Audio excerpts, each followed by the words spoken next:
We have two great individuals here and entrepreneurs. I want to ask my panel to come on out. Carla Monteroso. Carla is the Vice President of Programs for Code 2040, committed to closing the opportunity gap for Blacks and Latins in the United States, focused much of her professional life in growing the people and program functions of rapidly scaling social enterprises, driving youth advocacy and leadership. Carla, thank you. Go ahead and have a seat, Carla. Our next is Brian Ferguson. He's an investigator for the DC Office of Human Rights. He's the founder of Startline, an online platform providing access to resources for returning citizens. Law school plans were derailed for him when he was wrongfully convicted of a homicide and given a sentence of life without the possibility of parole. When his conviction was overturned, he returned home with a new purpose to serve as an example to others who have experienced and overcome great hardships. Brian, thanks for joining us. All right, Carla, so tell me, for those that don't know, Code 2040 from your own words, because I read it, and those are talking points, but what is Code 2040? Code 2040 is committed to closing the opportunity gap for Blacks and Latinos, but specifically by getting Blacks and Latinxes into the innovation economy.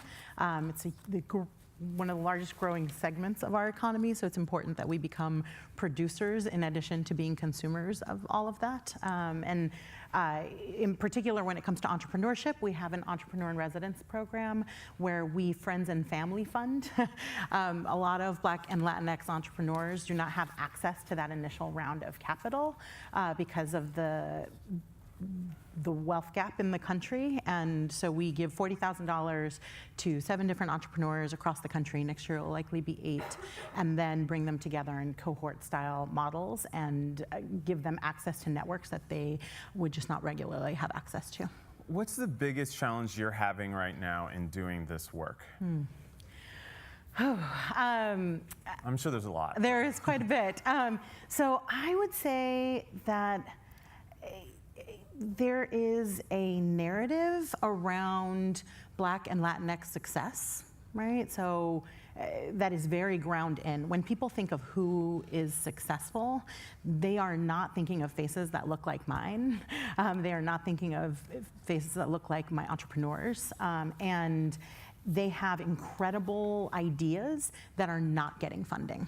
Right, and that model makes them have to mortgage half of their company away to someone else in order for them to get progress, and often that comes with a lot of controls that take away their creative capital and ability to build their businesses in the ways that they see fit. Yeah. Are there particular areas in the country where this is worse, or is it? I mean, it's a problem overall, but are there particular geographies where you're really trying to focus your work? Yeah. So we have 7 different cities that we're serving right now. The Bay Area, of course, San Francisco. We have Chicago, Austin, Durham, Nashville, Detroit, and Minneapolis, the Twin Cities. And so we have currently partnered with Google for Entrepreneurs to go into each of those, because our entrepreneurs are also in tech hubs and bringing in Black and Latinx entrepreneurs into those ecosystems and technologists into those ecosystems, because we're just not in each other's lives, right? 75% of white people only know white people. And that means that access to those networks is truly terrible. And so being a coalescer of people ends up becoming imperative to the skill set that a Black and Latinx entrepreneur is facing. Brian, so the story here is a very challenging one for you personally, obviously. Let's talk about Startline. I mean, obviously we know how and why you probably wanted to start it, but give me the story from your angle. So for me, my journey here was unique. Like you said, I was a 4.0 student in college and was wrongfully convicted of a crime that I had nothing to do with. I spent 11 years fighting for my freedom to be able to come home and have my name cleared, and that ended up happening. But when I came home, there were huge hurdles for me with respect to getting back and re-entering society successfully, and I saw a lot of gaps in the system. And so in light of that, I felt like that there was an opportunity for entrepreneurship, an opportunity to established StartLine, which is an online platform that provides the services and resources for all people that have been previously incarcerated, and really just make sure they have access to it, because I think that access and accessibility are the two most important things when it comes to being able to get what you need in order to, make it and become a successful member of society again. Yeah. Well, a question that comes in from social Q&A is, where would you be today if you hadn't experienced the murder conviction? So I'd probably be in a firm somewhere, but still, socially oriented, because that's always been a part of my makeup, a part of the family that I was raised in. It's something that has been important to me and in my community for a long time. But I don't take for granted, the lessons that I've learned from everything that I've been through. And, I think that in light of the conversation, that we're having here today and that everyone has been listening to all day, it's important to know that there are many different paths to success and paths to successful entrepreneurship in particular, and that different perspectives and different kind of life experiences, whether it's cultural or situational, really, key into that. Yeah. Absolutely. So how do we, and Carl, take this one, how can we help mainstream inclusive social justice principles beyond these specific initiatives for people of color? Yeah. How do we get it mainstream? There's a lot of investigation and work that has to happen as a community. I think, clearly our economic and political systems have broken down in the light of the demographic shift, right? Like all of a sudden, there is a $3 trillion consumer base within the Black and Latino communities, right? Like $3 trillion. This is not just about social good. It's about the survival and innovation of the country. And if we keep talking about this from a charitable perspective, while certainly there are incredible social reasons why this needs to be happening, but we're about to live in a plurality, and there is an absolute business case for this. Right. All right. Brian, from your perspective, how do we have this conversation and bring it more mainstream? I think, to her point, it's just important to recognize that there is, we talk about the kind of, with social entrepreneurship, especially the double bottom line, right? And they're supposed to be equal, but, to paraphrase Orwell, some things are more equal than others, right? So it's more like that the financial side of it is the prerequisite, and the social side of it, is something that comes after, and that's okay. But it's important to realize that, there is a social case. There is a financial case to be made for entrepreneurs of all backgrounds, of all, walks of life, because there are ideas that are coming out, that I've heard personally and just anecdotally, that are $1 million ideas, $1 billion ideas, and just are having difficulty finding the traction that they need in order to be able to move forward in the space. Yeah. So we have one entrepreneur who runs a company called Tinsel. If you haven't checked it out, you should check it out. It's a fashion tech jewelry company, and it's run by a Black woman named Ania Williams, and she's phenomenal. She often says that women's tech has been built to be pink or leopard print, and that is not how women interact with technology. And whenever she has worked so hard and really gotten an initial production line for what is her dipper, which is a necklace that is also doubles as a pair of headphones. That is Fly, ladies. You should check it out. And she keeps getting told that this is a niche idea, when women are 50% of a consumer base, right? Yeah. And how many women will be interested in this? That just doesn't make sense, right? It just doesn't make sense. And those kinds of ideas are everywhere. Yeah. So Brian, how do you take your story to inform federal programs and policies? Are you working with the DOJ and other government leaders?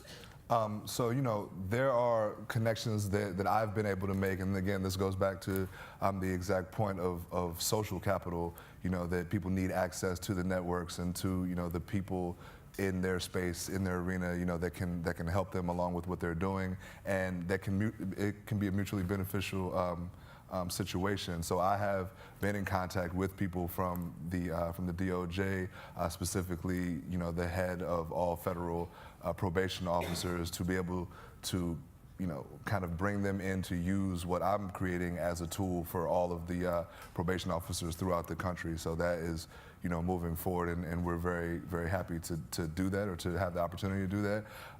But like I said, it's key for people to be in the space of others, who can help them and can be helped by their ideas. So that's something I think that needs to be on the floor and on the table at all times. Yeah, and how has the platform been building and growing? Has it? And can you talk through where you've come from and where you are now? Mm-hmm.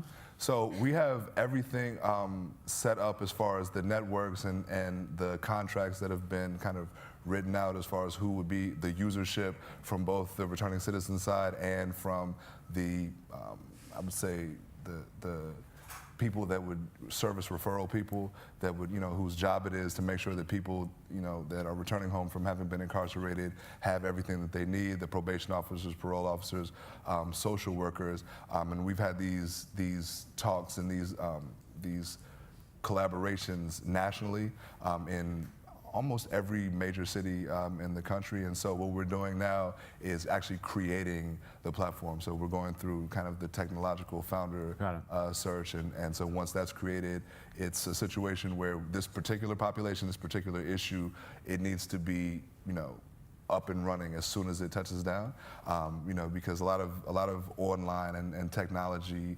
businesses can tweak and change kind of in midstream, but some of them need to be, fully functional and fully operational from the outset. And so that's what needs to happen, and that's what we're actually very far along in doing. Yeah.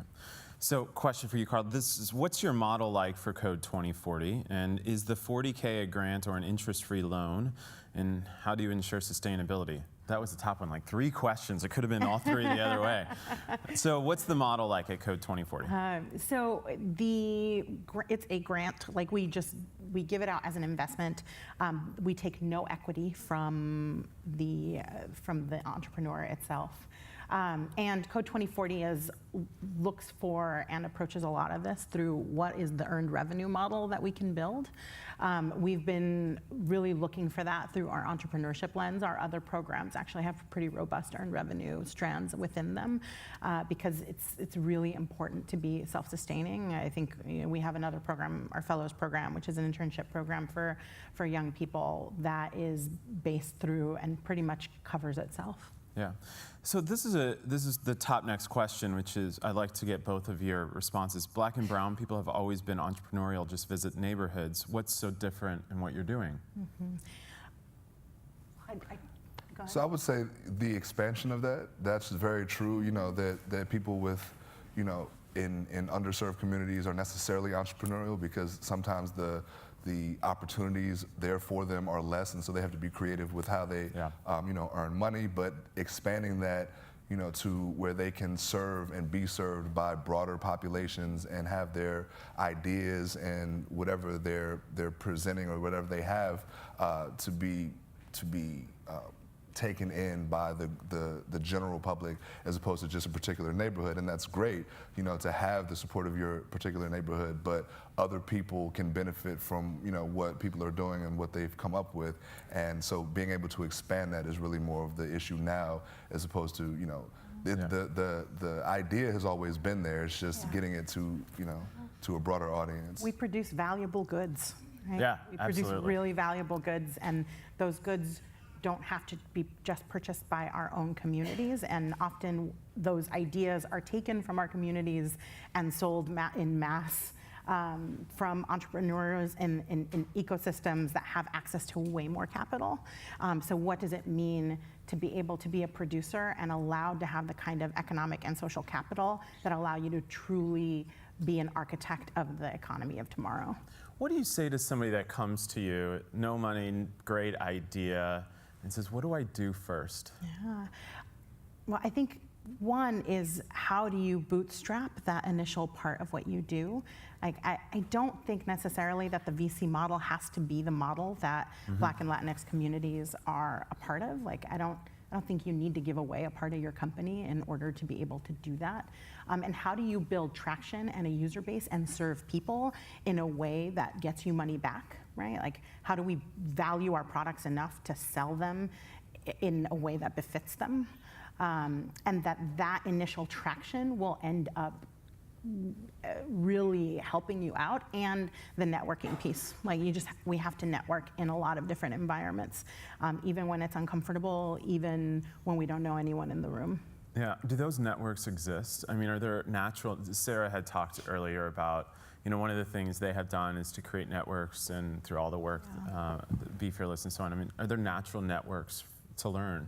Yeah, there's a social class around entrepreneurship, right? Like lots of different conferences, get-togethers, panels. Like, look it up online, and it'll be there. Often those rooms are very white, and the people that are on those panels are very white. And so there is a need to integrate those rooms. Like, when we talk about diversity, often we're talking about bringing an underrepresented person into a dominant culture environment. And that means that we have to be very intentional about really focusing on and finding the talent that is out there so that you can put it on a stage in the way that it deserves to be. Yeah. Same question to you, Brian. I mean, if somebody comes to you and says, I've got an idea, what would you say is the first step? So my experience has been going through the Halcyon Incubator, which is an amazing incubator here in DC. One of the things I learned is to be able to kind of formulate your idea into different sections, into how you're going to get your team together. I think that's one of the most important parts that's overlooked. That people need that support group, both socially but also within your business. There are knowledge gaps necessarily with everything, right? There's no person CEO in this room to a person that does the floors or whatever it is that knows everything. And so it's important to know what your kind of knowledge gaps are and to be able to fill those with competent people. And so I would say that developing a good team and kind of streamlining your idea into something that's succinct and direct are the two most important things starting out. So Brian, this is for you. It's a personal style question that's been voted towards the top. So my 19-year-old nephew is currently in prison serving his time for a crime he did commit. He struggles greatly within the system. He's trying to walk the line, but he gets harassed regularly. It breaks our hearts. What advice would you give him while he's still in? And what advice can you do for those who don't understand what it's like being in prison? And thank you for your incredible work. Okay, well, I appreciate that. So I would have to, know what the circumstances are behind, a person being harassed. But anyone being in prison, anyone who knows anyone in prison, I mean, that's a growing population, unfortunately, in this country. I think that an important thing for the nephew is just to make sure that he maintains his sense of self, right? It's easy to, in a situation like that, to get lost in where I am, what's happened to me, what's going on, as opposed to kind of finding that inner strength. And family support to the person that asked that question is very key in that. And so to keep supporting him and to keep reassuring him, of the strength of his character and moving forward, that's probably the best advice that I could give. Let's talk about, we have a question here. The next top one is intersectionality. What is it? So intersectionality is when you talk about people of color in ways that have layers and nuance. So it means the straight and gay and queer community. It means women and men. There are a vast amount of intersections and a vast amount of subcommunities within people of color. And I think often it is talked about and referred to as something that has to do with men pretty exclusively. From your point of view? So, intersectionality, I think, is a good word. It's kind of a catch-all word. If some people are visual, if you think of a Venn diagram, right. So the sections that are purple instead of red or blue or gray, that to her point, no one demographic is only that demographic. There exists different subsections in everything, and each subsection or each broader section, need to be addressed as the whole that they are. Yeah. So that's important to recognize when, talking about entrepreneurship, when talking about customers, sellers, anything. There's no, one group. If you have women, you have white women, black women, Latina women, men, gays, lesbians, everything, that was mentioned, all of it kind of comes together at some point. So we're here at this event at MCON, and a lot of us are going to leave tonight after a nice little celebration of thought and leadership. What do you want us to do next on this issue? What do we need to do next? Obviously, we're going to have a talk today, but what's the next step for us to really move this forward? I think demand that a diverse representation is on stages, right? So if you are a participant in a conference and you see a participant in a conference, in a happy hour, in a panel that's happening at an incubator or a hub, and you see that it is an all-white male panel, I think it serves all communities for you to say, what's up? I think that is one very easy thing that everyone can do. If you are selected to be a part of that, to say that your space at the you will take your space at the table if underrepresented people are also represented in that, and then really look into Black and Latinx businesses that are out there and really need you to be customers, right? And what does it mean to support that and to be very public about your support of it? So for the funders, I would say to take a more purposeful look at minority entrepreneurs and what they're doing and the value that they could have just in general, but even to whatever your angle is. And for everyone else, I would say to make sure that you try to get either in contact with and in support of local minority businesses and entrepreneur startups, what have you, because there are a lot of amazing, like we mentioned, there are a lot of amazing ideas and groups and nonprofits and for-profits out there, that need help, that need the assistance, and they might just need the people that you have in your network. So I think that reaching out and making sure that you have kind of that relationship is important to take away from here, just moving forward. Thank you. Thank you so much. Thank you.